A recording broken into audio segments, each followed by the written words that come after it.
লিফটের মধ্যে এক অপরিচিত পুরুষকে জড়িয়ে ধরে আছে আর্নিকা। চোখ বন্ধ করে দু হাতে শক্ত করে জড়িয়ে ধরে জোরে জোরে শ্বাস নিচ্ছে মেয়েটা, যেন তার শ্বাস আটকে যাচ্ছে। এটা আর্নিকার ছোটবেলার অভ্যাস। অতিরিক্ত ভয় বা টেনশনে তার শ্বাস নিতে কষ্ট হয়। এই মুহূর্তে আর্নিকার অতিরিক্ত ভয় থেকে এমনটা হচ্ছে এবং এর জন্য সে এই অপরিচিত পুরুষকে জড়িয়ে ধরে আছে। না হলে কি আর সে বেহায়ার মতো কোনো অপরিচিত লোককে জড়িয়ে ধরে থাকে? মিনিট 10 এভাবেই থাকার পর লিফটের গেট খুলে যায়। সাথে সাথেই অপরিচিত পুরুষটি তাকে ধাক্কা দিয়ে নিজের থেকে দূরে সরিয়ে দেয়। হঠাৎ এমনটা হওয়ায় তাল সামলাতে পারে না মেয়েটা।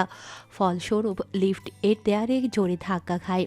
নিজেকে সামলে উঠতে না উঠতেই তার কানে আসে পুরুষালী গম্ভীর রাগী গলার ধমক। লিফট ঠিক আছে কিনা এটা প্রতি মাসে দেখতে হয়, জানো না তোমরা? Rascal, idiot! অফিসে কি ঘুমোতে আসো? আর্নিকা নিজেকে সামলে সামনে তাকাতেই দেখতে পায় এক পুরুষ, লম্বায় প্রায় 6 ফুট, গালের ছোট ছোট শেভ করা খাঁচা খাঁচা দাড়ি, মাথার চুলগুলো জেল দিয়ে সেট করা, ফর্সা গায়ের রঙে সাদা শার্ট, তার সাথে ব্ল্যাক জিন্স আর ব্ল্যাক কোট। নির্দ্বিধায় তাকে এক সুদর্শন পুরুষ বলা যায়, যে রাগী দৃষ্টিতে সামনের মানুষগুলোকে দেখছে। তারপর আর্নিকার দিকে এক পলক ভয়ঙ্কর রাগী দৃষ্টি নিক্ষেপ করে। গটগট আওয়াজ তুলে সামনের দিকে এগিয়ে যায়।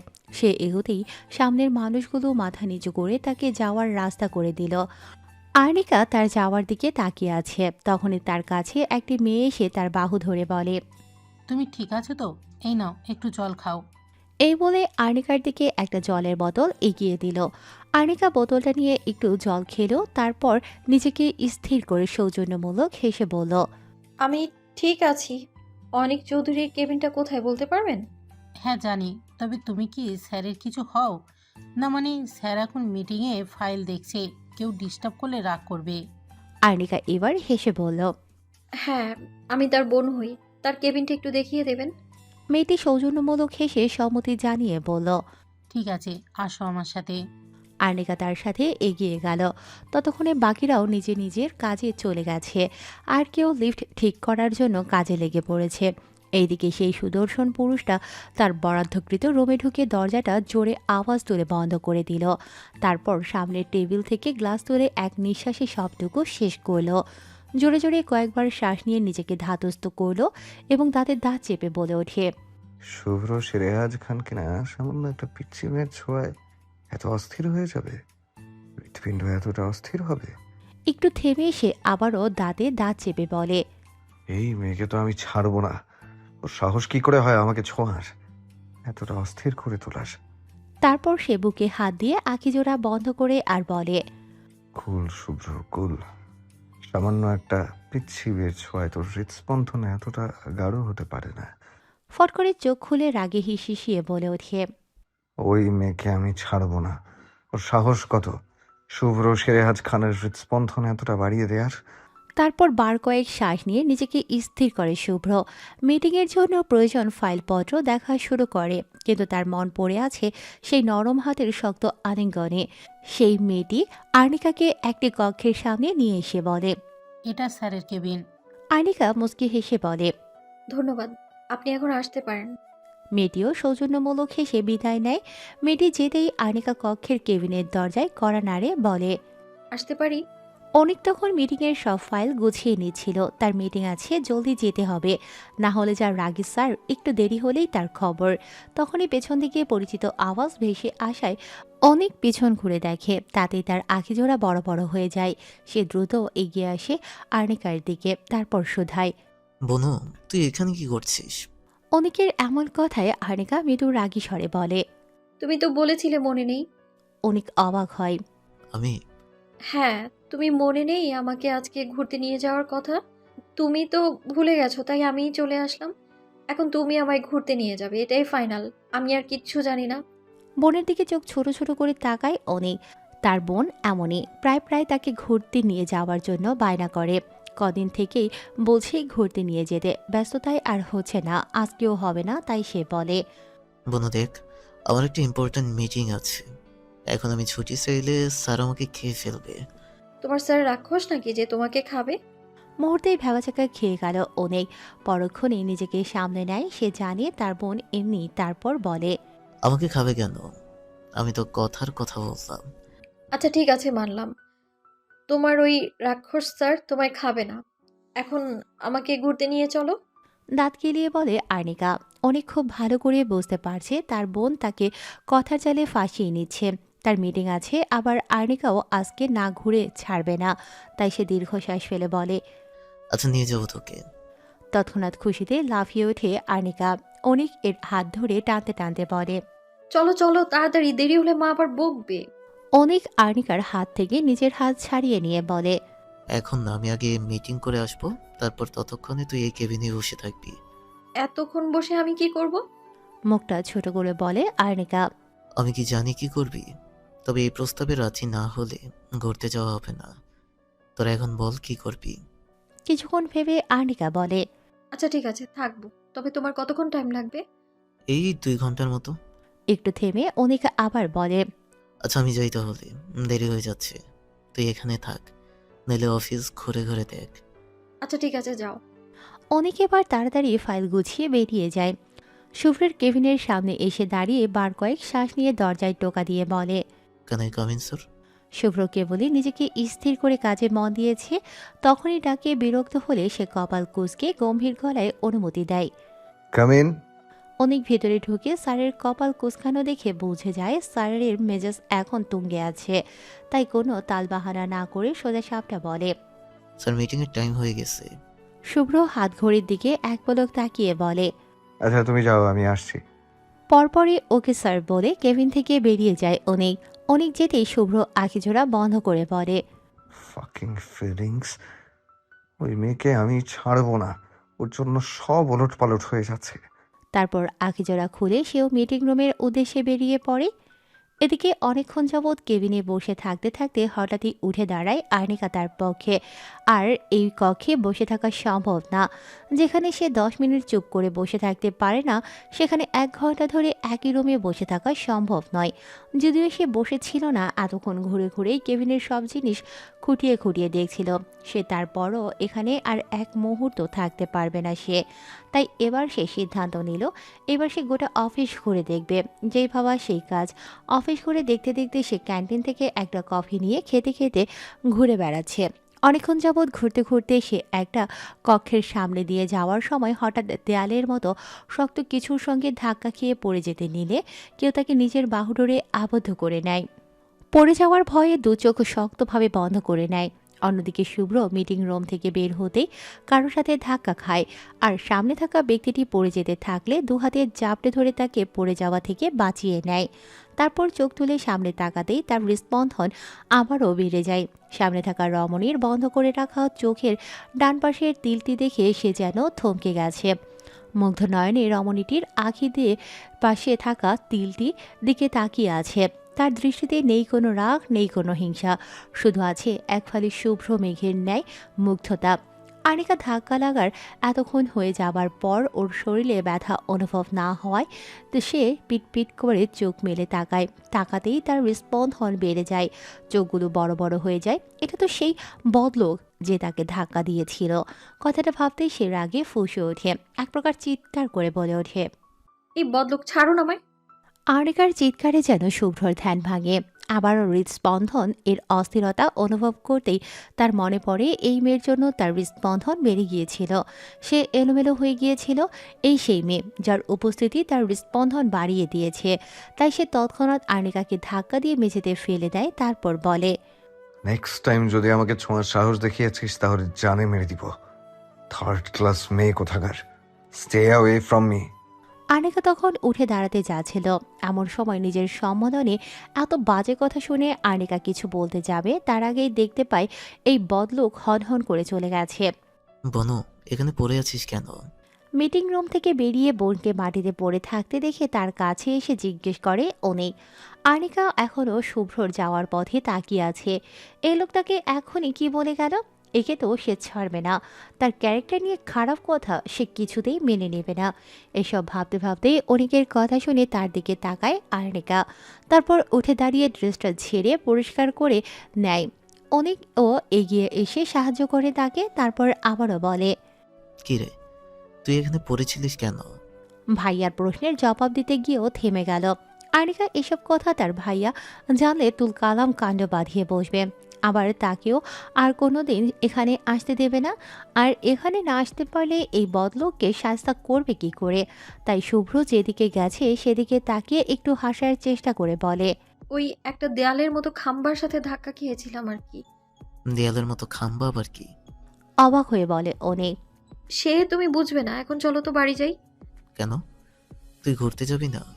না, আমার আর ইচ্ছে নেই যাওয়ার, গেলে তুমিই যাও। মানে কি? ঘুরতে যাওয়ার জন্য সোজা অফিসে চলে আসলি, আর এখন বলছিস ইচ্ছে নেই? এটা কেমন কথা? এটা এমন কথাই। এখন তুমি তাড়াতাড়ি বাড়ি যাবে নাকি আমি একাই চলে যাব বলো? এতক্ষণ নরম স্বরে কথা বলেও আবার হালকা রাগী গলায় বলে আর্নিকা। তা দেখে অনেক বলে, আচ্ছা ঠিক আছে, চল বাড়ি যাব। হ্যাঁ চলো।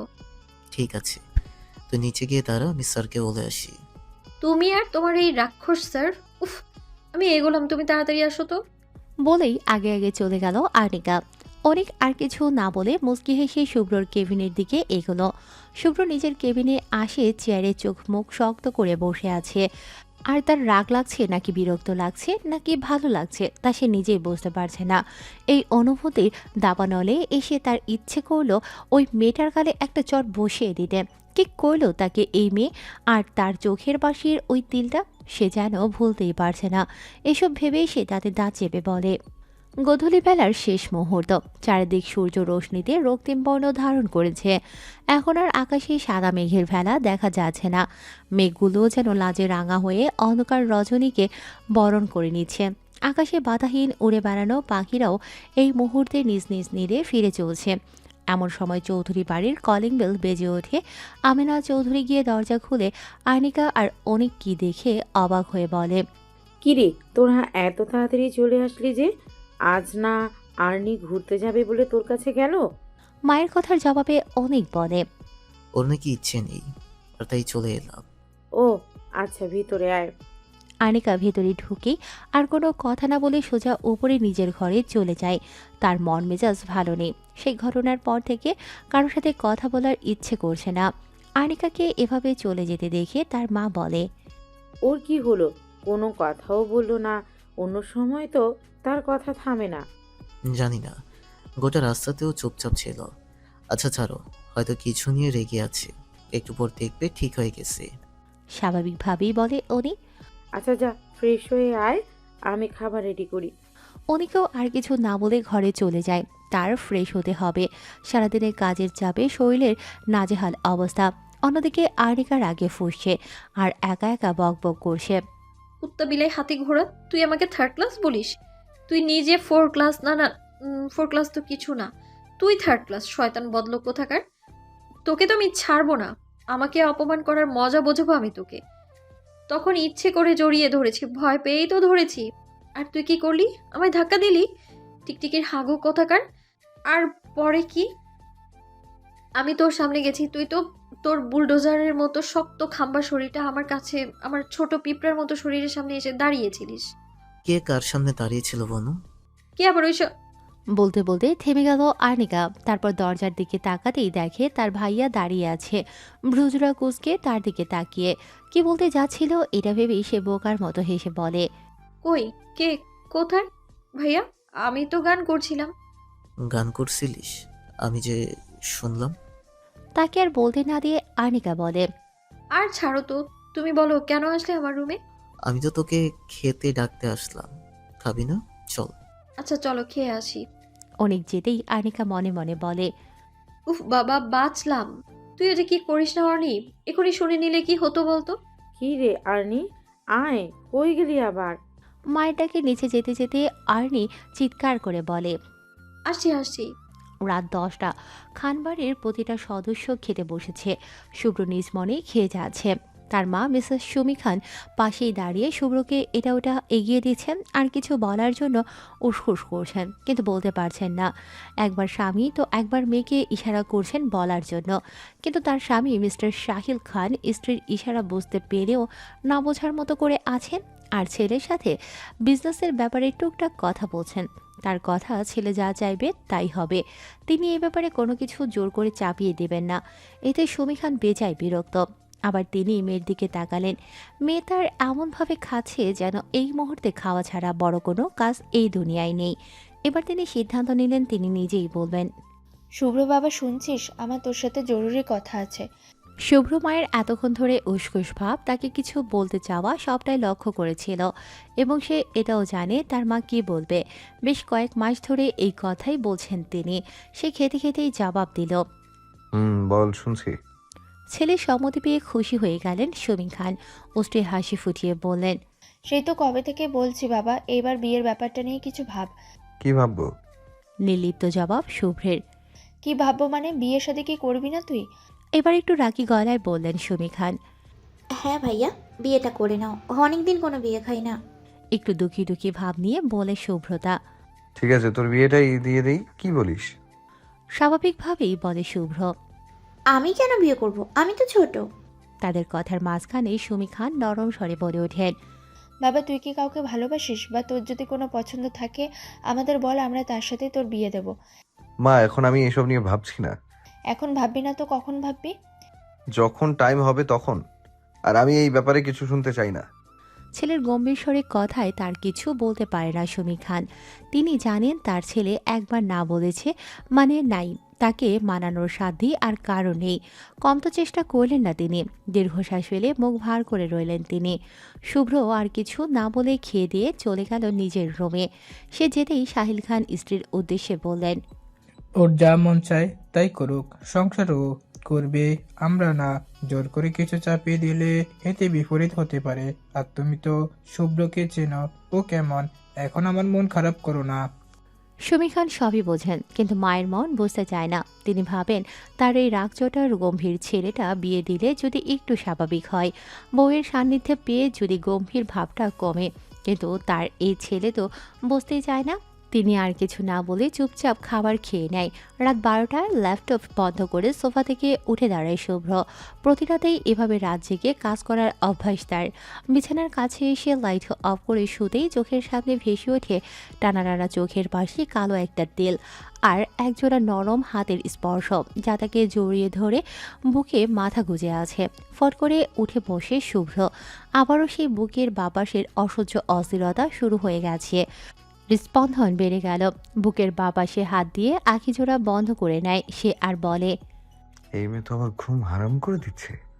না, এটা একটা ব্যবস্থা করতেই হবে। শুভ্র শেরেহাজ খানকে জানাতে এসো না, নিজেও জ্বরে যাবে।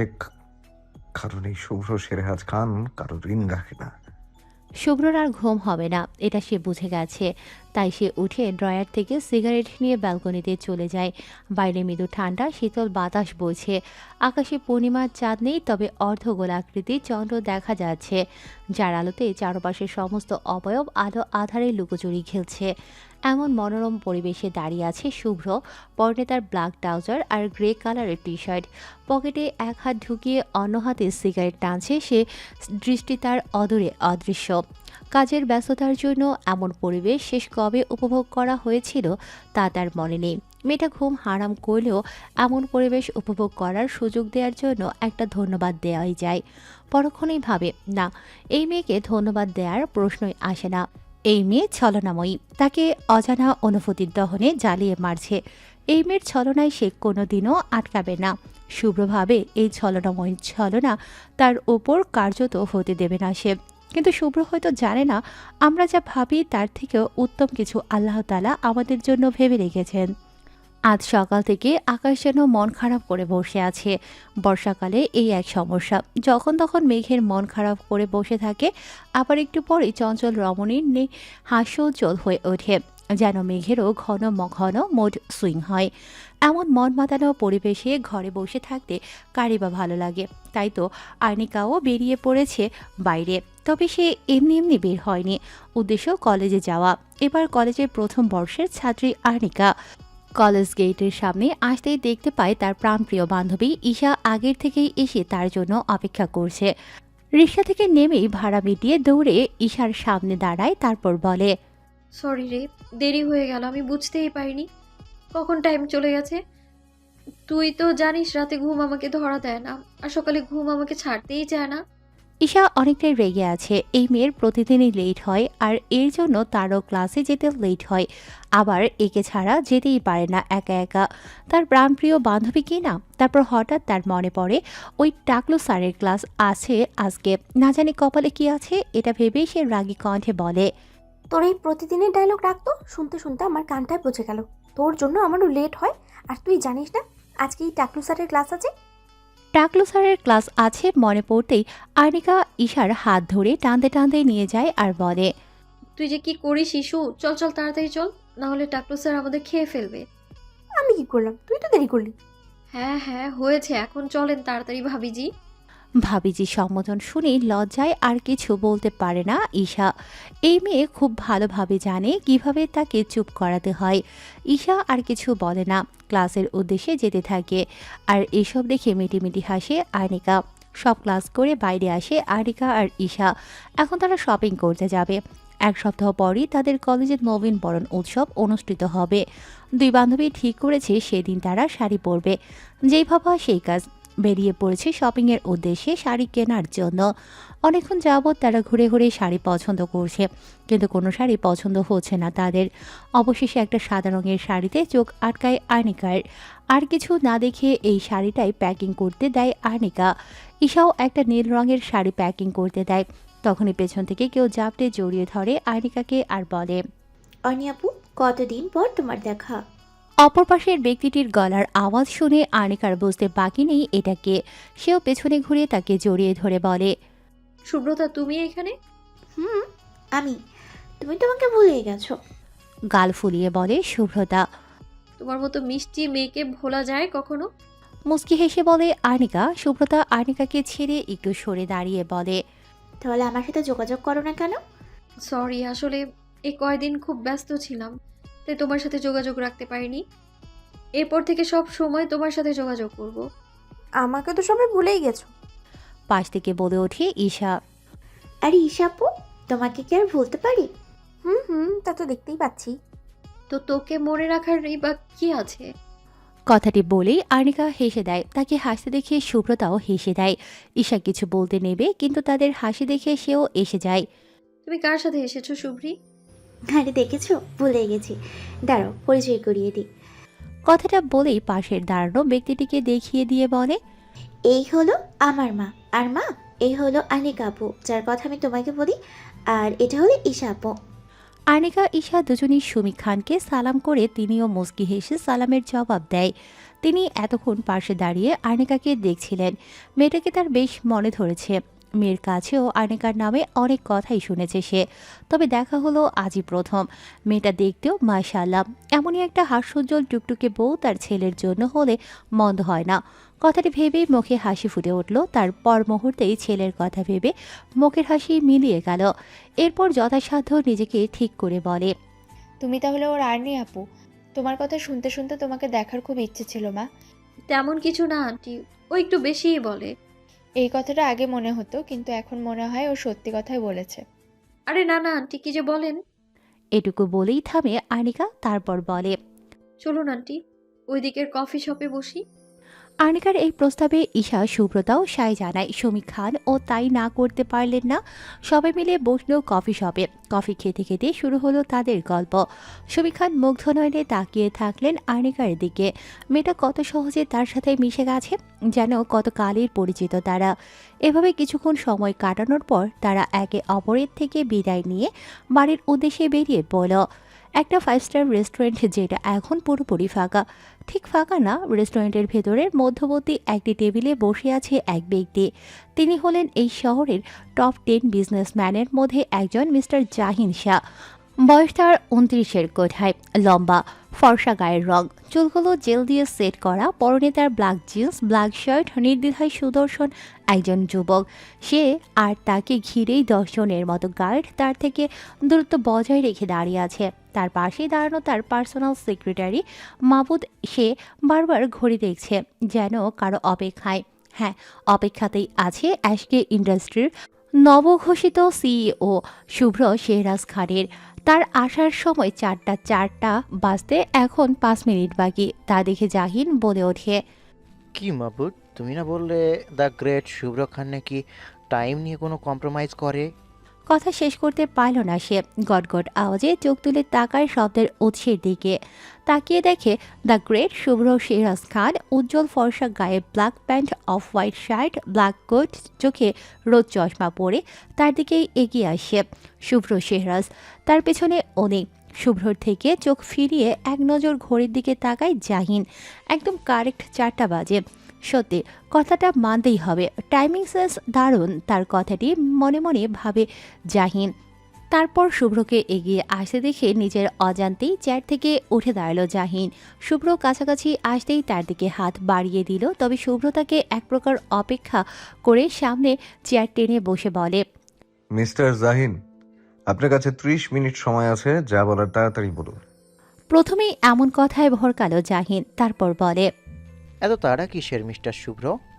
আপনার সাথে সময় নিয়ে প্রেম আলাপ করার ইচ্ছে বা সময় নেই আমার কাছে, তাই একেবারে মধ্য কথায় আসুন। গম্ভীর গলায় বলে শুভ্র। রাগ হলেও তা দমন করে নেয় জাহিন। তারপর কাটকাট গলায় বলে, মধ্য কথা একটাই, আপনি আমার কাজে হস্তক্ষেপ করা বন্ধ করুন, নাহলে খুব একটা ভালো হবে ব্যাপারটা আপনার জন্য। আপনার কোনো কাজ নিয়ে ভাবার ইচ্ছে আমার নেই। আপনি জাল পণ্য বিক্রি করেছেন, তাই সিবিআই আপনার ফ্যাক্টরি সিল করে দিয়েছে, এটা আমার কিছু করার নেই। আর রইল ভালো হওয়ার ব্যাপারে, সেটা না হয় সময় বলে দিবে কার ভালো আর কার খারাপ হয়। শক্ত ও গম্ভীর কণ্ঠে বলে শুভ্র। কিন্তু সিবিআইকে প্রমাণটা আপনি দিয়েছেন। তার প্রমাণ কি? এ পর্যায়ে দাঁতে দাঁত চাপে জাহিন। তার কাছে এর কোনো প্রমাণ নেই, তবে সে নিশ্চিত শুভ্রই তার ফ্যাক্টরির সমস্ত বিষয়ে সিবিআইকে বলেছে। রাগে কটমট করে তাকিয়ে রুক্ষ কণ্ঠে কিছু বলতে নেবে, তার পূর্বেই শুভ্র বলে ওঠে, আপনার টাইম অফ, বাকি কথা পরে একদিন বলবেন। আমার কাছে এর বাইরে সময় আপনার জন্য নেই। আমাদের খুব শীঘ্রই দেখা হবে, অনেক হিসেব নিকেশ এখনো বাকি আছে। ঠিক যেভাবে এসেছিল সেভাবেই চলে যায় শুভ্র। তার পেছন পেছন অনেকও যায়। এতক্ষণ সে বসের পাশেই ছিল আর দেখছিল শরীরের ভেতর আগ্নেয়গিরির ন্যায় রাগ দমন করে। কি করে তার বস এত ঠান্ডা ব্যবহারের পরিস্থিতি সামলে নিল। আজ বসের রাগ নিয়ন্ত্রণে না আসলে হয়তো এখানে একটা লোকও বেঁচে ফিরতে পারত না। নেহাতি এই জানোয়ারের সমস্ত প্রমাণ এখনো পায়নি, তারা তাই হয়তো এখনো চুপ করে আছে, নইলে এই ভয়ঙ্কর হিসাব নিকাশ আজই হয়ে যেত। কথাটি ভেবেই দীর্ঘশ্বাস ছাড়ে অনেক। রৌদ্রোজ্জ্বল একটি দিন, সকাল থেকে তাপদাহ কম হলেও এই দুপুর সময়ে আর যেন টিকে থাকা যাচ্ছে না। রাস্তাঘাট উত্তপ্ত হয়ে আছে, পা দিলেই যেন মনে হচ্ছে ঝলসে যাবে। অথচ কালকে অবধি মেঘলা দিন ছিল। উত্তপ্ত দ্বীপ্রহরে সময়ে কলেজের সামনে দাঁড়িয়ে আছে আর্নিকা আর ঈশা। এই ভর দুপুরে রিক্সা পাওয়াও মুশকিল, তবে রাস্তা ফাঁকা নেই। অনবরত ট্রাক, প্রাইভেট কার, বাইক ছুটে চলেছে।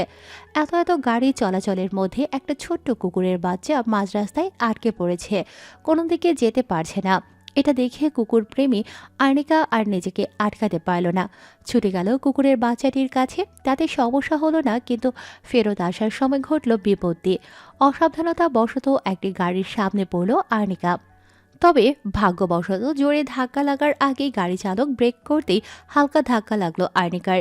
হুট করে ধাক্কা লাগায় আলোকে বলে চিৎকার করে মাটিতে পড়ে গেল আর্নিকা। আর্নিকার চিৎকারে তার দিকে দৌড়ে এসে ঈশা, এতক্ষণ সে অন্যদিকে তাকিয়েছিল তাই বুঝতে পারেনি এদিকে কি হলো। ঈশা আসার আগেই গাড়ি চালক বেরিয়ে এসে হাঁটু গেড়ে বসে আর্নিকার মাথাটা কোলে তুলে বলে, বনু, এই বনু, ওঠ, চোখ খোল, কি হলো তোর? আদরের বোনের এমন অবস্থা দেখে বিচলিত হয়ে পড়ে অনেক। আর্নিকার গালে থাপ্পড় দিতে দিতে বলে, কি হয়েছে তোর অর্নি? চোখ খোল। এতক্ষণে ঈশাও এসে আর্নিকাকে ডাকতে থাকে। আর্নি, কোথায় লেগেছে তোর? ওঠ। এই পর্যায়ে পিট পিট করে চোখ খুলে আর্নিকা, তবে বেশিক্ষণ থাকতে পারে না, আবারও চোখ বন্ধ করে নেয়। ততক্ষণে তাদের ঘিরে ছোটখাটো ভিড় হয়ে গেছে সেখানে। অপরদিকে গাড়ির ভেতর বসে থাকা শুভ্র অনেককে আসতে না দেখে বাইরে আসে। সে তারপর সামনে এসে দেখে অনেক সেই ছলনাময়ী মেয়ের মাথা নিজের কোলে তুলে গালে হাত দিয়ে হালকা থাপ্পড় মেরে তাকে জাগানোর চেষ্টা করছে। কোথাও একটা রাগ হয় তার, এই মেয়েকে কেন অনেক ছোবে। অনেক ভাইয়া, কোলে তুলে নিন ওকে, হাসপাতালে নিয়ে যেতে হবে। কাঁদো কাঁদো স্বরে বলে ঈশা। ঈশার কথায় হুঁশ আসে অনেক।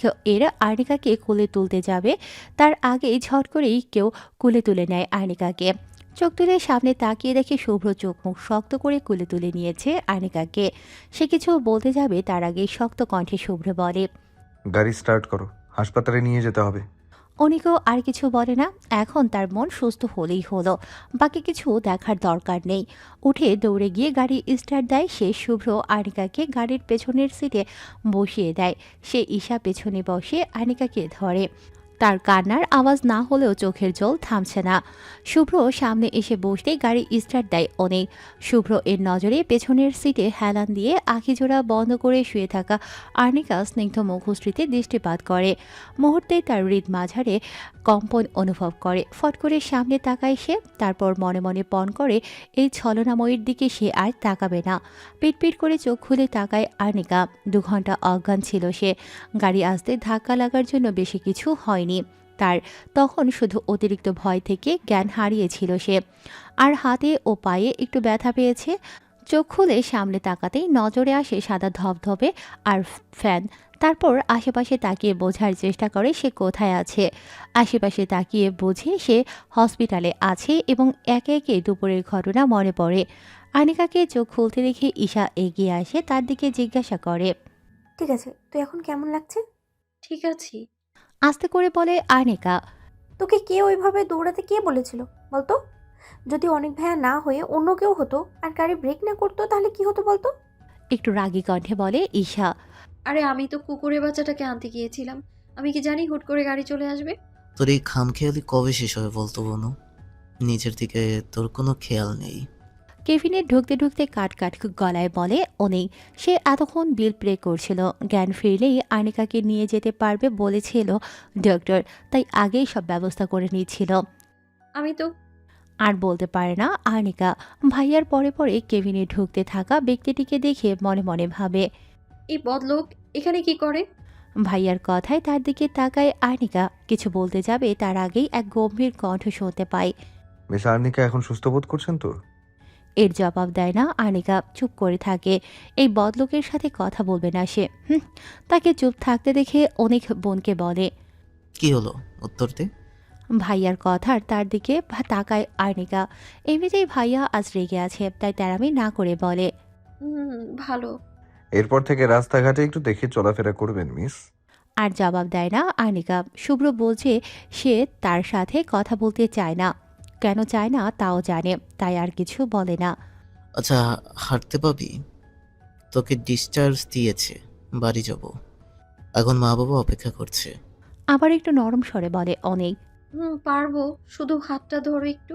আচ্ছা ঠিক আছে, আয়। বলেই এগিয়ে যায় অনেক। তারপর এক হাতের বাহু ধরে বেড থেকে নামতে সাহায্য করে। ঈশাও এগিয়ে এসে এক হাত ধরে। এসব তাই দেখে শুভ্র এবার আর তার রাগ লাগছে না। যখন থেকে জেনেছে আর্নিকা অনেকের বোন, তখন থেকে আর রাগ করেনি। সে কেন রাগ করেছে তা সে জানে না। অনিকা আর্নিকার ভাই জানার আগে হাসপাতালের ভেতরেও সেই আর্নিকাকে কোলে করে এনেছে। অনিকাও সেই সময় বোনের দুশ্চিন্তায় এত কিছু ভাবেনি। নিচে এসে শুভ্র গাড়ির সামনে দাঁড়ায়। অনেক বলে, স্যার আপনি না হয়ে যান, এখন আমরা সিএনজি বা অটোতে চলে যাব। অনিকের গাড়ি এখনো অফিসে। তখন তারা একটা কাজে শুভ্রর গাড়িতে দুজন বেরিয়েছিল, কিন্তু মাঝ রাস্তায় এমন হওয়ায় তার গাড়িটা এখনো অফিসেই আছে। না, তার দরকার নেই, চলো আমি তোমাদের বাড়ি পৌঁছে দিয়ে আসি। স্বভাবগত গম্ভীর কণ্ঠে বলে শুভ্র। না না স্যার, তার দরকার হবে না। কি দরকার হবে না হবে আমি বুঝে নেব, তোমরা উঠো। আর কিছু বলতে পারে না অনেক। এমনিতেই সেই স্যারকে ভয় করে। তার উপর আজকে দুপুর থেকেই তাদের কম সাহায্য করেনি, তাই আর না করে না। আবার অসুস্থ বোনকে নিয়ে সিএনজিতে অসুবিধাই হবে। কতক্ষণই বা দাঁড়িয়ে থাকবো, তাই গাড়িতে উঠে বসে। ঈশাও তাদের সাথে বসে। সে তার প্রাণপ্রিয় বান্ধবীকে এভাবে ছেড়ে যাবে না, বাড়িতে পৌঁছে দিবে। আনিকা এতক্ষণে চুপচাপ এই বদলোকের নাটক দেখছিল। তার সহ্য হয় না এই লোককে। সেদিন অপমান করলো, আর আজ দেখো কেমন নাটক করছে। টিকটিকি গু কোথাকার বলেই ভেঙচি কাটি সে। আবার সাহায্য করবে ভালো কথা, ভালো করে বললে কি হয়? মনে হয় মুখে করলার জুস ভর্তি করা আছে, মিষ্টি কথা বলতে পারে না। আবারও ভেঙচি কাটে সে। গাড়িটি চৌধুরী বাড়িতে থামতেই ঈশা নেমে আর্নিকাকে নামতে সাহায্য করে। পায়ের ব্যথাটা বেশি না হলেও দাঁড়াতে একটু প্রবলেম হচ্ছে আর্নিকার। ঈশা ও আর্নিকা গাড়ি থেকে নেমে আগেই বাড়ির দিকে যায় তারা। অনেকেও গাড়ি থেকে নেমে শুভ্রকে উদ্দেশ্য করে বলে ওঠে, স্যার ভেতরে আসুন, একটু চা নাস্তা করে তারপর যান। শুভ্র আর্নিকাদের যাওয়ার দিকে তাকিয়েছিল। অনেকের কথায় তার দিকে তাকায়, তারপর বলে, আজ না, অনেক অন্য কোনো দিন। এতটা পথ আসলেন, বাড়ির গেট থেকে চলে যাবেন, এটা কেমন দেখায় না? অন্য কোনো দিন আসবো অনেক। আজকে তোমার বোনের খেয়াল রাখো, তার রেস্টের প্রয়োজন। অনেক জানে এই লোক এক কথার মানুষ, তাই আর জোর করে না, বলে, আচ্ছা আজকে না হয় থাক, অন্য কোনো দিন কিন্তু অবশ্যই আসতে হবে। সেটা তো অবশ্যই। এই বলে গাড়ি ঘুরিয়ে চলে যায় শুভ্র। আর্নিকা ঈশা বাড়ির সামনে এসে কলিং বেল বাজায়। কিছুক্ষণ পরেই দরজা খুলে দেয় আমিনা চৌধুরী। দরজা খুলেই সে মেয়ের হাতে ব্যান্ডেজ দেখে অবাক চোখে বিচলিত হয়ে যায়। বিচলিত কণ্ঠে জিজ্ঞাসা করে, কি হয়েছে তোর হাতে ব্যান্ডেজ কেন? ও কিছু না মা, ওই একটু গাড়ির সাথে ধাক্কা লেগেছে। মায়ের কথায় মেকি হেসে বলে আর্নিকা, অ্যাক্সিডেন্ট করে হাতে ব্যান্ডেজ লাগিয়ে বলছিস একটু গাড়ির সাথে ধাক্কা লেগেছে? আমাকে পাগল পেয়েছিস তুই? আমি বুঝি না। কিছুটা রাগী কণ্ঠে বলে আমিনা চৌধুরী। আরে মা, আর্নিকাকে কিছু বলতে না দিয়ে ঈশা বলে ওঠে, ইচ্ছে মতো বকে দিন আন্টি, এই মেয়ে কারোর কথা শোনে না, নিজের খামখেয়ালি পড়ে নিজের ক্ষতি করে। ঈশার কথায় তার দিকে অগ্নিদৃষ্টিতে তাকায় আর্নিকা, যেন বোঝাচ্ছে। আর একটা কথা বলে তোকে আমি খেয়ে ফেলবো বদমাইশ মহিলা। ঈশা এমন তাকানো দেখে ডোন্ট কেয়ার ভাব নিয়ে থাকে। ততক্ষণে আর্নিকার মা আহাজারি শুরু করে দিয়েছে। এই মেয়েকে নিয়ে আমি কি করব? বিয়ের বয়স হয়ে গেল, অথচ এর বুদ্ধি হলো না এখনো। বুদ্ধি সেই হাঁটুতেই পড়েছে, শুধু হাতে পায়ে বড় হলো।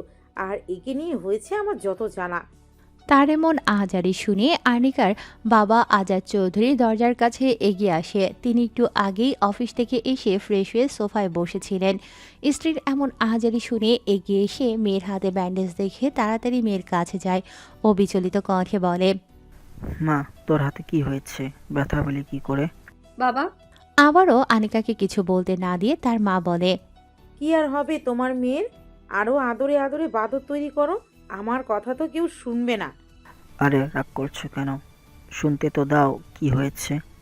তারপর আনিকাকে উদ্দেশ্য করে বলে, আয় মা, ভেতরে আয়, আগে বস, তারপর কথা বলি। তারপর ঈশার দিকে তাকিয়ে বলে, তুমিও এসো মামনি। মেয়েকে ধরে সোফায় বসালেন আজাদ চৌধুরী। তারপর তার পাশে বসে তাকে পরম যত্নে বুকে টেনে নিলেন। স্নেহপূর্ণ হাত মাথায় বুলিয়ে দিতে দিতে জিজ্ঞেস করলেন, এবার বলো তো মা, কিভাবে হলো এসব? আনিকা ও বাবার আহ্লাদ পেয়ে বাবার বুকে নিজের শান্তি খুঁজে নিল। তারপর নিজের দোষ ঢাকতে কিছু বলতে যাবে তার আগেই তাকে আবারও থামিয়ে অনেক বাড়িতে প্রবেশ করতে করতে বলল, তোমার এই বাদর মেয়েকে কি জিজ্ঞাসা করছো বাবা? আমার কাছে শোনো, কি করেছে তোমার এই গুণধর? কি করেছে? মাঝ রাস্তায় একটা কুকুর বাচ্চাকে আনতে গিয়ে আমাদের গাড়ির সামনে চলে এসেছে। ভাগ্যিস গাড়িটা আমি যথাসম্ভব তাড়াতাড়ি ব্রেক করেছি, কিন্তু রক্ষা হয়নি, হালকা একটু ধাক্কা লেগে হাতে ব্যথা পেয়েছে। গাড়িটা তুই চালাচ্ছিলিস? এতক্ষণ নরম সুরে কথা বললেও এবার গম্ভীর কণ্ঠে বলে উঠলেন আজাদ চৌধুরী, হ্যাঁ। বেয়াদব ছেলে, তোর সাহস কি করে হয় আমার মেয়েকে ব্যথা দেওয়ার? তোকে গাড়ি চালানোর লাইসেন্স দিয়েছে কে? বাবার কথা শুনে অবাক হলেও পরক্ষণে নিজেকে ঠিক করে নিয়ে অনেক, কারণ সে জানে তার বাবা এমনই, মেয়ের ভুল সে দেখবেই না। এখানে আমার কি দোষ? ওই তো হুট করে সামনে এসেছিল। তুই দেখে শুনে গাড়ি চালাবি না, বেয়াদব। আমি কিছু বলতে চেয়েও বলল না অনেক। বোনের দিকে তাকিয়ে দেখে সে মিটিমিটি হাসে। সে জানে এখন এখানে যাই বলা হোক না কেন তাকেই দোষী বাবা হবে, এটাই হয়ে আসছে চিরকাল। তাই আর কথা না বাড়িয়ে সোজা উপরে নিজের কক্ষে চলে যায়। তবে যাওয়ার আগে বোনকে উদ্দেশ্য করে বলে যায়, মিটিমিটি না হেসে রেস্ট নে বেয়াদব, তোর বিচার আমি পরে করছি। আনিকা তার যাওয়ার পানে তাকিয়ে ভেঙচি কাটে। সে জানে তার ভাইয়া এখন রেগে থাকলেও রাগ কমে গেলে আর কিছু বলবে না। আজাদ চৌধুরী এবার মেয়ের উদ্দেশ্য করে বললেন, মামনি, তুমি কিন্তু এই কাজটা ঠিক করোনি। বাবা আমি। আমার কথাটা আগে শোনো, তারপর কথা বলবে। বলো। কাউকে সাহায্য করা ভালো, সেটা মানুষ হোক বা পশু, কিন্তু তাই বলে নিজেকে বিপদে ফেলে সাহায্য করা, এটা কেমন কথা? তুমি সাহায্য করবে ঠিক আছে, তবে নিজেকে সেফ রেখে। তারপর আমাদের প্রতিটা মানুষের উচিত আগে নিজেকে নিয়ে ভাবা, তারপর বাকি সবাই। বুঝেছো? বুঝেছি, সরি, আর হবে না এমন। তোর এই কথাটা মনে থাকলে হয় এখন। আমিনা চৌধুরী বলে ওঠেন, মা, আমি কি কোনোদিন তোমাদের অবাধ্য হয়েছি বলো? আমি তো তোমার বাধ্য ভদ্র মেয়ে, তাই না? হ্যাঁ, তা তো জানি তুই কতটা বাধ্য। এবার যা, ফ্রেশ হয়ে রেস্ট নে। হ্যাঁ মামুনি, যাও রেস্ট নাও। ইস মা, ওকে একটু ওর রুমে নিয়ে যাও তো, আমি তোমাদের খাবারের ব্যবস্থা করছি। হ্যাঁ আন্টি, যাচ্ছি। ঈশা আর্নিকাকে তার কক্ষে নিয়ে যায়। কক্ষে যেতেই তড়িৎ গতিতে আর্নিকা ঈশার দিকে রাগী দৃষ্টি নিক্ষেপ করে শুধায়। তুই তখন কি বলি হ্যাঁ মাকে? আমাকে আরো বকা খাওয়ানোর ধান্দা না? ঈশা হঠাৎ এমনটা হওয়ায় চমকায়, নিজেকে স্থির করে বলে। তো তোকে বকা দিবে না তো বরণ করবে? আমি কি বলেছি আমাকে বরণ করতে? বরণ তো তোকে করবে। একদম ফালতু কথা বলবি না অর্নি। যা বাবা, আমি কি ফালতু কথা বললাম? অবাক হয়ে বলে আর্নিকা। না, তুই কি ফালতু কথা বলতে পারিস না? কণ্ঠে একটু রাগ মিশিয়ে বলে ঈশা। হ্যাঁ সেটাই তো, আমি কি ফালতু কথা বললাম? আমি তো সত্যি কথাই বলেছি। আত্মবিশ্বাসী কণ্ঠে বলে আর্নিকা। আর্নিকার সামনে 2 হাত জোর করে ঈশা বলে। মাফ চাই বোন, তোকে আর সত্যি কথা বলতে হবে না। কেন, তুই আমার ভাইয়াকে ভালোবাসতে পারিস আর আমি বললেই দোষ? আর আমি তো রায়বাঘিনী ননদনী হই বুঝ। আর বলতে পারল না আর্নিকা। তৎক্ষণাৎ আর্নিকার মুখ চেপে ধরে ঈশা যাতে এবং ফিসফিস করে বলে। দোহাই লাগে বোন, চুপ হয়ে যা। সুমি খান কফি নিয়ে ছেলের কক্ষে প্রবেশ করে। কক্ষে প্রবেশ করে তার দৃষ্টিগোচর হয় ছেলে তার সোফায় বসে ল্যাপটপে কাজ করছে। তিনি এগিয়ে গিয়ে ছেলের সামনে কফিটা রেখে তার পাশে বসেন। শুভ্র কফিটা নিয়ে খেতে শুরু করে, আবারও কাজে মন দিল। সুমি খান এবার নিজেকে প্রস্তুত করে বলতে শুরু করে। তুই কি আমার কথা শুনবি না বাবা? কি কথা মা? কাজ করতে করতে বলে শুভ্র। তুই কি জানিস না আমি কি চাই? মা, তুমি যা চাচ্ছ আমি সেটা এই মুহূর্তে চাচ্ছি না। কেন, তুই কি কাউকে ভালোবাসিস? ভালোবাসি কথাটা শুনতেই শুভ্রর আর্নিকার স্নিগ্ধ মুখশ্রী আখিদয়ে ভেসে ওঠে। পর মুহূর্তে নিজেকে বোঝায় সে কাউকে ভালোবাসতে পারে না, তার দ্বারা ভালোবাসা হবে না। এটা এই ছলনাময়ী মেয়ের ছলনা। নিজের ভাবনায় নিজেই বিরক্ত শুভ্র মায়ের কথায় নিজের ভাবনা থেকে বের হয়। আচ্ছা ঠিক আছে, তুই এখন বিয়ে করতে চাচ্ছিস না তো? তাহলে আমরা মেয়ে পছন্দ করে এনগেজমেন্ট করে রাখি, তারপর তোর সময় মতো বিয়ে হবে। মা। শুভ্র কিছু বলতে যাবে তার মা তাকে থামিয়ে দিয়ে বলে উঠলেন। আমি আর কিছু শুনতে চাই না শুভ্র, ধরে নে এটা আমার শেষ আবদার তোর কাছে। এই পর্যায়ে কিছুটা সময় নিশ্চুপ থাকে শুভ্র, তারপর কিছু একটা ভেবে বলে। ঠিক আছে, মানলাম তোমার কথা। দেখো মেয়ে, তবে আমার একটা শর্ত আছে। কি শর্ত? প্রথম কথাই খুশি হলেও শেষের কথায় মুখটা মলিন করে বলে ওঠেন সুমি খান। আমার পছন্দ না হলে আমাকে কেউ জোর করতে পারবে না। গম্ভীর কণ্ঠে বলে শুভ্র। সুমি খান এতেই খুশি হয়ে যান। ছেলে তার মত বদলিয়েছে, এটাই অনেক। আর রইল পছন্দের কথা, তার পছন্দের উপর তার আস্থা আছে।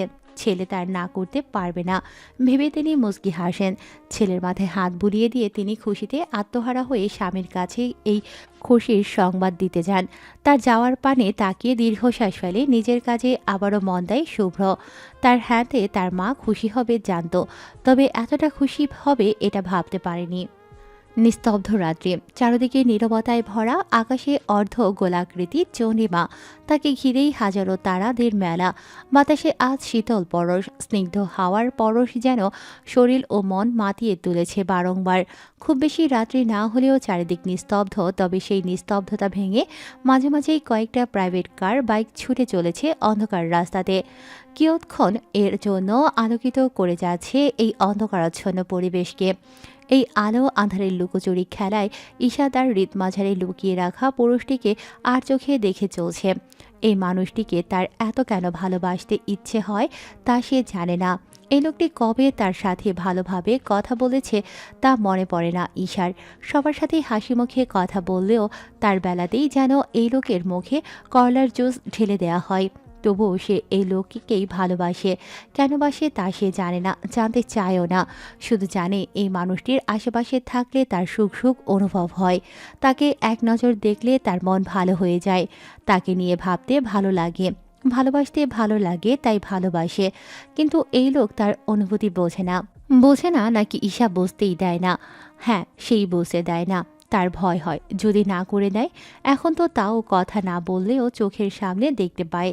তার ভালোবাসার কথা বললে যদি সেটুকুও না পায়, তখন কিভাবে থাকবে সে? তার থেকে তার অনুভূতি তার মাঝেই থাক না হয়। কে বলেছে অনুভূতি প্রকাশ না করে ভালোবাসা অনুভব করা যায় না? এই যে এই মুহূর্তে সে তার প্রিয় মানুষটার পাশে হাঁটছে, হাতে হাত রেখে না হাঁটলেও পাশাপাশি তো হাঁটছে। এটাই তার কাছে অনেক, এটাই তার জীবনের অনেক বড় প্রাপ্তি। আর কিছু চায় না তার। ঈশার আকাশ কুসুম ভাবনার মাঝেই তার হাঁটতে হাঁটতে ঈশাদের বাড়িতে পৌঁছে গেছে।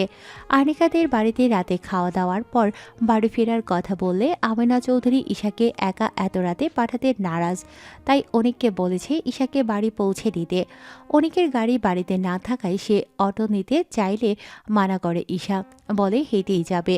অনিকও আর মানা করেনি। আনিকাদের বাড়ি থেকে ঈশাদের বাড়ি হেঁটে গেলে 20 মিনিটের দূরত্ব। এতটা সময় দুজনে পাশাপাশি আসলেই কারো মুখেও কোনো কথা ছিল না। দুজন একে অপরের অস্তিত্ব অনুভব করছিল। বাড়ি পৌঁছালে ঈশার মন খারাপ হয়, কেন এত তাড়াতাড়ি বাড়ি পৌঁছে যেতে হলো। আর একটু দেরি হলে আর একটু সময় সে তার প্রিয় মানুষটার সাথে থাকতে পারত। বাড়ির বাইরে থাকে, যাওয়ার ইচ্ছা আছে নাকি? গম্ভীর কণ্ঠে বলে অনিক। হ্যাঁ, না মানে আকস্মিক অনিকের কথায় ঘাবড়ে গিয়ে বলে ঈশা। তাহলে বাড়ির ভেতরে না গিয়ে দাঁড়িয়ে আছো কেন? না, ইচ্ছে তো নেই। তাইলে কি আপনার সাথে নিয়ে যাবেন? বিড়বিড়িয়ে বলে ঈশা, যাতে অনিক শুনতে না পায়। কি বিড়বিড় করছো? ঈশাকে বিড়বিড় করতে দেখে শুধায় অনিক। না না, তেমন কিছু না ভাইয়া। তাড়াতাড়ি যাও এখন। আপনি এতটা রাস্তা আসলেন, ভেতরে না ঢুকেই চলে যাবেন? ঈশাকে আর বলতে না দিয়ে অনিক বলে। আজ না অন্য একদিন যাবো, এখন তুমি তাড়াতাড়ি ভেতরে যাও। আর কিছু বলতে পারে না। ঈশা নিঃশব্দে মাথা নিচু করে বাড়ির ভিতর ঢুকে। ঈশা বোঝে না তার সাথে আর একটু থাকলে কি হবে। এত তাড়া দিচ্ছে যেন তার সাথে আর 1 মিনিট থাকলে গায়ে ফোসকা পড়ে যাবে। ঈশা বাড়িতে ঢুকতেই অনিকও নিজের বাড়ির উদ্দেশ্যে ফিরে চলে যায়। খান পরিবারের সবাই আজ এসেছে চৌধুরী বাড়িতে। শুভ্রতা ঈশার থেকে জেনেছে আনিকা অ্যাক্সিডেন্ট করেছে। তারপর থেকেই তার মাকে বলেছে আনিকাকে দেখতে যাওয়ার কথা। সুমি খানও আর না করেননি। আনিকার বাবা মার সাথে তারও দেখা করতে হবে, তা সে ভেবেই রেখেছিল। এই বাহানায় তার উদ্দেশ্য সফল হয়ে যাবে। তাই তো স্বামী আর মেয়েকে নিয়ে চলে এসেছেন আনিকাদের বাড়ি। শুভ্রকে আসার কথা বলেননি তিনি।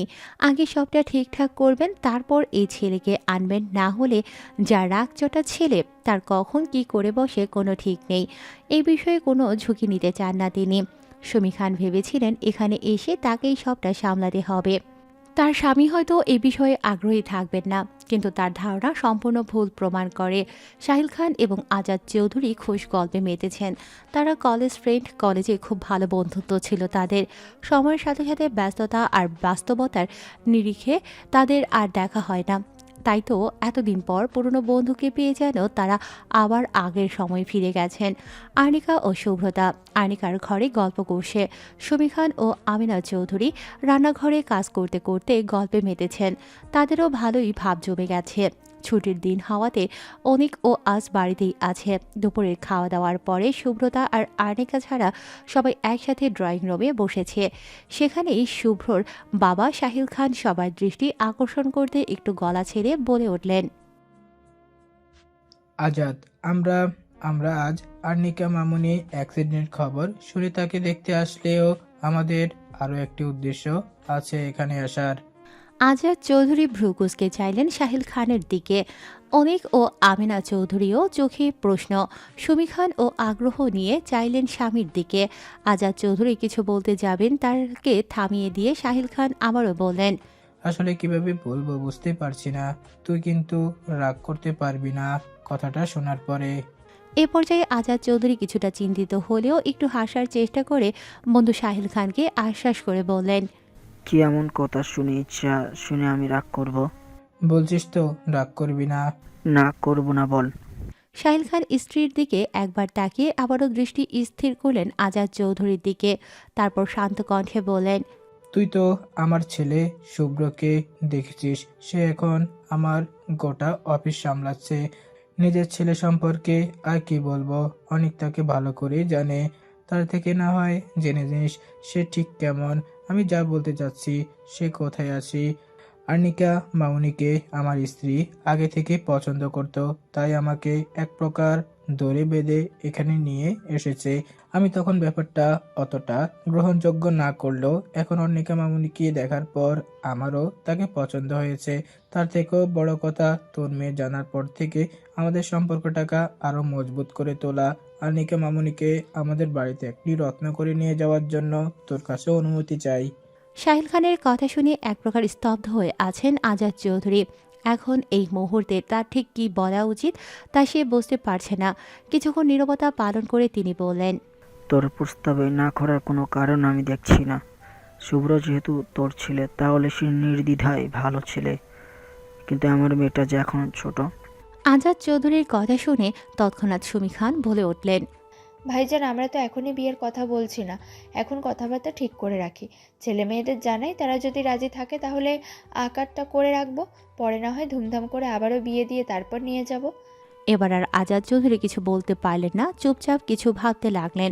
তারপর ছেলে এবং স্ত্রীকে একবার তাকিয়ে বললেন, দুঃখিত, আমি এখনই কিছু বলতে পারছি না। মেয়ের সাথে কথা বলে তারপর জানাবো। মেয়েকে আমি জোর করতে চাচ্ছি না। কোনো অসুবিধা নেই, তুই ভেবেচিন্তে তারপর সিদ্ধান্ত নিয়ে আমাদের জানাতে পারিস। শান্ত কণ্ঠে বললেন সাহিল খান। সুমি খান ও তার কথাতেই সম্মতি জানালেন। আরও কিছুক্ষণ কথাবার্তা বলে এবার তারা বাড়ি ফেরার সিদ্ধান্ত নিলেন। সুমি খান সাহিল খান গাড়িতে বসতেই সুব্রতা আর্নিকাকে জড়িয়ে ধরে তাকে বলে, অর্ণি আপু, তোমাকে খুব শীঘ্রই একেবারে আমাদের বাড়িতে নিয়ে যাব, তারপর সারাদিন খুব গল্প করব। আর্নিকা তার কথার কিছু না বুঝেই হাসতে হাসতে বলে ওঠে, ঠিক সারা দিন তোমার সাথে থাকলে খুব ভালো হবে, তার জন্য তোমাদের বাড়ি যেতে হলেও যাব। তারপর একে একে সবার থেকে বিদায় নিয়ে সেদিন তারা নিজেদের বাড়িতে ফিরে গেল। তবে যাওয়ার আগে সাহিল খান আজাদ চৌধুরীকে বললেন, তোর উত্তরটা যদি হ্যাঁ হয় আজাদ, তোর মেয়েকে আমি আমার একমাত্র মেয়ে হিসেবে চাই। আজাদ চৌধুরী কিছু না বলে শান্ত দৃষ্টিতে তাকে আশ্বস্ত করলেন শুধু। আর্নিকা আজ কলেজে এসেছে শাড়ি পরে, তবে সে যদি জানতো আজ এমন কিছু হবে তাহলে হয়তো জীবনেও আসতো না এভাবে কলেজে। আর এই শুভ্র নামক অসভ্য বদলোক এর সামনে তো সে আর কোনোদিনও যাবে না। স্নিগ্ধময় একদিন, কাল সারা রাত বৃষ্টি হবার দরুন আজ সূর্যের প্রখরতা এখনও প্রকট হয়নি। সূর্যটা আজ মৃদু সোনালি আলোয় চারিদিকে ঝলমল করে তুলেছে। তার সাথে পশ্চিমী হাওয়া দুলিয়ে দিয়ে যাচ্ছে গাছের নরম পাতা। আকাশে শুভ্ররঙা মেঘ ঘুরে বেড়াচ্ছে। নীলময় আকাশে একখানা শুভ্র রঙের ভেলা যেন চারিদিকে শুভ্রতা ছড়িয়ে দিয়েছে। আজ আর্নিকাদের কলেজে বার্ষিক অনুষ্ঠান। আর্নিকার হাতের ব্যথা নেই বললেই চলে, তাই আজ সে কলেজে এসেছে। কলেজে আসতে প্রিন্সিপাল স্যারের ডাক পড়েছে তাই স্যারের রুমের দিকে রওনা দিল আর্নিকা। আর্নিকা খুব ভালো স্টুডেন্ট না হলেও অধিকাংশ স্যার তাকে চেনে, তার ভাইয়া অনেকের পরিচয়ে। তার ভাইয়াও এই কলেজে পড়েছে এবং খুব ভালো স্টুডেন্টও ছিল। প্রিন্সিপাল স্যারের রুমের সামনে এসে দাঁড়ালো অর্নি। তারপর নক করে নরম স্বরে বলল, স্যার, আসতে পারি? হ্যাঁ হ্যাঁ, এসো আনিকা, তোমার অপেক্ষায় করছিলাম। হ্যাঁ স্যার, বলুন, কোনো দরকার? দরকার, তোমাকে একটা দায়িত্ব দেওয়া হবে। কি দায়িত্ব স্যার? একটু ভীতু কণ্ঠে বলে আর্নিকা। আজ পর্যন্ত সে কোনো দায়িত্ব ঠিকঠাকভাবে পালন করেছে তার মনে পড়ে না। বেশি কিছু না, শুধু আমাদের কলেজের চিফ গেস্টকে ফুলের তোড়া দিয়ে স্বাগতম জানাতে হবে। আমি কেন স্যার? সেটা গেস্ট আসলেই বুঝতে পারবে। স্যার? আর কিছু বলতে পারে না অর্নি। তাকে থামিয়ে দিয়ে প্রিন্সিপাল স্যার গম্ভীর কণ্ঠে বলে, আমি না শুনতে চাচ্ছি না আনিকা, যাও গিয়ে প্রস্তুতি নাও। রাগ হয় আর্নিকার, এভাবে তাকে জোর করতে হবে কেন? আর কি কেউ নেই এই কলেজে? তাদের বললে কি হতো? তবুও কিছু বলতে পারে না সে। বেরিয়ে পড়ে প্রিন্সিপালের কক্ষ থেকে বের হতেই ঈশা তার দিকে এগিয়ে আসে। সেও এসেছিল আর্নিকার সাথে, তবে ভেতরে যায়নি, এতক্ষণ বাইরে অপেক্ষা করেছিল। কিরে, স্যার কি বললো তোকে? কি বলেছে শুনবি? তোর মাথা আমার মুন্ডু। রাগে গজগজ করতে করতে বলে আর্নিকা। মুহূর্তে চোখ মুখ কুঁচকে নেয় ঈশা। তারপর বলে, বাজে কথা না বলে বল স্যার কি বললো। বাজে কথা আমি বলি? হ্যাঁ, আমি বলি? এবারে বিরক্ত হয় ঈশা। এই মেয়ে এমনই, রাগ হলে মাথা ঠিক থাকে না। যাকে সামনে পাবে রাগ তার ওপর ছাড়বে, তাই সে বোঝানোর সুরে বলে, আচ্ছা ঠিক আছে, শান্ত হ আর বল স্যার কি বললো, কিছু কি হয়েছে? রাগটাকে একটু দমন করে আর্নিকা বলে, কোথাকার কে না কে আসবে, আমায় তাকে ফুল দিয়ে বরণ করে নিতে হবে? ও, এই জন্য এত রাগ? এই বাজে কথা বলবি না, এমনিতে শাড়ি পরে ঠিকভাবে হাঁটতে পারছি না, তার উপর আবার উটকো ঝামেলা। কেন? এমন তো না যে প্রথমবার শাড়ি পরেছিস তাহলে। আরে প্রথমবার শাড়ি না পরলেও বাড়ির বাইরে প্রথমবারই। আগে তো বাড়িতে পরতাম শখ করে, তখন কি আর এত হাঁটাহাঁটি করতে হয়েছিল নাকি? আস্তে আস্তে হাঁট, তাহলেই হবে। আর স্যার যেহেতু বলেছে তোকে বরণটা করতে, তাহলে তোকেই করতে হবে। কোথাকার কোন হাতি না ঘোড়া, ওনাকে আবার বরণ করতে হবে? যত সব ঢং। উনি কি আমার বর নাকি যে বরণ করা লাগবে ওনাকে? কথাটা বলেই মুখ বাঁকায় আর্নিকা। আরে তো রাখিস কেন? হতেও তো পারে তোর ভবিষ্যৎ বর কি ঠিক আছে। মজা করে কথাটা বলেই হাসতে লাগে ঈশা। এসব বেশি বেশি হচ্ছে কিন্তু। রাগে গসগস করতে করতে বলে আর্নিকা। আচ্ছা ঠিক আছে, আর বলবো না। চল, না হলে ওইদিকে প্রধান অতিথি চলে আসবে, তারপর স্যার তোর ক্লাস দিবে। চল আর কি। দাঁতে দাঁত চেপে কথাটা বলে শাড়ি সামলিয়ে আগে আগে হাঁটতে থাকে আর্নিকা। ঈশাও আর্নিকার রাগ দেখে আর কিছু বলে না, ঠোঁট চেপে হাসতে হাসতে চলে যায়। মঞ্চের সামনে এসে দাঁড়াতেই কয়েকজন এসে আর্নিকাকে বলে গেটের কাছে যেতে, প্রধান অতিথি আসার সময় হয়ে গিয়েছে। আর্নিকা আর কিছু বলতে পারে না, রাগটাকে দমন করে একটা ফুলের বাকেট নিয়ে গেটের কাছে দাঁড়ায়। তার পাশে ঈশাসহ অনেকে আছে। 5 মিনিটের মতো অপেক্ষা করতে একটা ব্ল্যাক কালারের মার্সিডিজ কলেজ গেটের সামনে দাঁড়ায়। তারপর সেটা থেকে বেরিয়ে আসে শুভ্র শেহরাজ খান। পরনে তার black jeans, off white shirt আর ব্ল্যাক কোট। বাঁ হাতে লেদারের ঘড়ি, চুলগুলো জেল দিয়ে সেট করা। ফর্সা গালে ছোট ছোট চাপ দাড়িগুলো যেন একটু বেশি জল করছে। চোখে ব্ল্যাক সানগ্লাস, নিঃসন্দেহে সুদর্শন পুরুষ বলা যায় তাকে। মেয়েরা শুভ্রকে দেখে যেন 2-3 বার ক্রাশ খাওয়া শেষ, এখন তাদের আর্নিকার ওপর হিংসে হচ্ছে। এত হ্যান্ডসাম ছেলেকে কত সহজে ফুল দেওয়ার সুযোগ পাচ্ছে। তারা যদি জানতো সাহিল খান নয়, বরং তার ছেলে শুভ্র শেহরাজ খান আসবে, তাহলে হয়তো এই সুযোগ কখনোই হাতছাড়া করতো না। সবাই শুভ্রকে দেখে ক্রাশ খেলো, আর্নিকার রাগটা যেন আরও 10 গুণ বেড়ে গেল। এই বদলোক এখানে কেন? তার থেকেও বড় কথা, এই লোককেই তার ফুল দিতে হবে। রাগে অগ্নিশর্মা হয়ে ওঠে আর্নিকা। তবে কিছু করার নেই, কলেজে কোনো সিক্রেট হোক সে চায় না। তাই রাগটাকে একটু দমন করে এগিয়ে গেল শুভ্রর দিকে। অপরদিকে শুভ্র বিরক্ত হয়ে গাড়ি থেকে নেমে আসে। অনুষ্ঠানে আসার কথা ছিল তার বাবার, কিন্তু তার জরুরি কাজ পড়ে যাওয়ায় তিনি আসতে পারেননি। তাই ইচ্ছের বিরুদ্ধে শুভ্রকেই আসতে হলো। গাড়ি থেকে নামার সময় যতটা সে বিরক্ত ছিল, সামনে তাকাতেই তার থেকে শতগুণ বেশি মুগ্ধতা ভিড় করলো তার আখিদয়ে। হৃস্পন্দন গাঢ় হলো তার সামনে দাঁড়িয়ে থাকা শুভ্র পরিটিকে দেখে। শুভ্র রঙা শাড়িতে নিজেকে আবদ্ধ করে, চোখে গাঢ় কাজল, ঠোঁটে হালকা গোলাপি আভা, কোমর সমান চুলগুলো ছেড়ে দেয়া, 2 হাত ভর্তি সাদা রেশমি চুড়ি, হাতে একটা ফুলের বুকেট নিয়ে তার দিকেই এগিয়ে আসে সেই ছলনাময়ী রমণী। হৃৎস্পন্দন অস্বাভাবিকভাবে বেড়ে চলেছে তার। মুগ্ধময় দৃষ্টিতে দেখে চলেছে সে এই ছলনাময়ী রমণীকে। আশেপাশের কোনো কিছুর খেয়াল নেই তার। স্যার, ফুলের ব্যাকেট নিন। একটু জোরে আওয়াজ তুলে বলে অনেক। সে গাড়ি থেকে নেমে দেখে তার স্যার দাঁড়িয়ে আছে, না কথা বলছে না ফুলের বাকেটটা নিচ্ছে। প্রথম কয়েকবার আস্তে ডাকলেও সাড়া না পেয়ে একটু জোরে ডাকে সে। এতে যেন কাজ হয় একটু। শুভ্র একটু চমকায়, তবে তা তার ভাবমূর্তি দেখে বোঝা যায় না। অপরদিকে আর্নিকা বিরক্ত নিয়ে শুভ্রর মুখপানে তাকিয়ে আছে। সে কখন থেকে সে ফুলের বাকেটটা এগিয়ে দিয়ে আছে। আর ওই লোক কী ভাবছে কে জানে। কালো চশমা পরায় বোঝাই যাচ্ছে না কোন দিকে তাকিয়ে আছে। তার ইচ্ছে করছে এই বদলোক এর মাথাটা ফাটিয়ে দিতে। কখন থেকে তাকে দাঁড় করিয়ে রেখেছে। শুভ্র আবার নিজেকে স্বাভাবিক করে হাত বাড়িয়ে আর্নিকার থেকে ফুলের বাকেটটা নেয়। আর কোনো দিকে না তাকিয়ে ফুলের বাকেটটা অনিকের হাতে দিয়ে দ্রুত পা চালিয়ে স্থান ত্যাগ করে। 2 ঘন্টার মতো হবে শুভ্র স্টেজের সামনে বসে আছে, তবে দৃষ্টি তার ঘুরে ফিরে ওই ছলনাময়ী রমণীতেই আটকাচ্ছে, যে এখন স্টেজের ডান দিকে দাঁড়িয়ে ঈশার সাথে গল্পে মেতেছে। এই ছলনাময়ীর হাসিতে যেন শুভ্রর হৃস্পন্দন অস্বাভাবিক হচ্ছে। শুভ্র বোঝে না এই ছলনাময়ী নারী কি করল তাকে। তার মাথায় এই নারী ছাড়া আর কিছুই আসে না।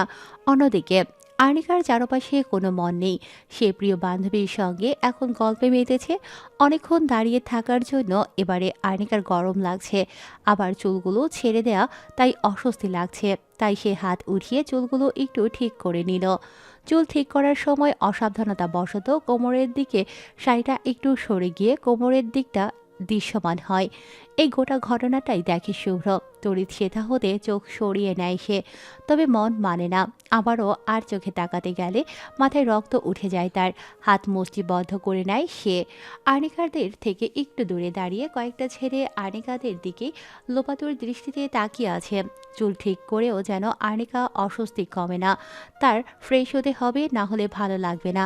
তাই সে ঈশাকে বলে, তুই দাঁড়া, আমি একটু ওয়াশরুম থেকে আসছি। আমি যাব তোর সাথে? না, দরকার নেই, তুই থাক, আমি আসছি এক্ষুনি। ঠিক আছে, যা। আর্নিকা আর কিছু না বলে ওয়াশরুমে চলে যায় ফ্রেশ হতে। ফ্রেশ হয়ে চুলগুলো ঠিক করে শাড়িটা আরেকটু পরিপাটি করে আবারও প্রোগ্রামের দিকে এগিয়ে যায় সে। শাড়ি ধরে আস্তে আস্তে হাঁটার সময় হুট করে কেউ তাকে একটা অন্ধকার কক্ষে টেনে নিয়ে যায়। আকস্মিক ঘটনায় স্তব্ধ হয়ে যায় আর্নিকা, কিছু বলতে পারে না। কক্ষের দরজা অন্ধকারে আর্নিকাকে দেয়ালের সাথে চেপে ধরে ব্যক্তিটির হাতের স্পর্শে আর্নিকা বুঝতে পারে ব্যক্তিটি কোনো পুরুষ, তবে তৎক্ষণাৎ এটা বুঝতে পারে না কে সে।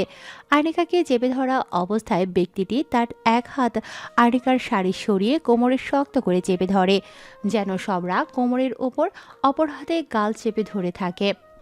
ব্যথায় কুকিয়ে ওঠে আর্নিকা। পুরুষটিকে ধাক্কা দিয়ে সরাতে চায়, তবে পারে না। পুরুষটির শক্তির সাথে সে পেরে ওঠে না। এবারে নিজেকে অসহায় বোধ করে আর্নিকা। ব্যথা ও ঘৃণায় চোখে জল চলে আসে মেয়েটার।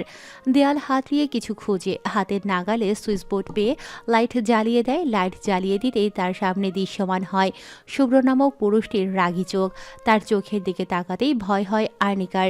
আখিজোড়া লাল হয়ে আছে, তার সাথে গোটা মুখশ্রী।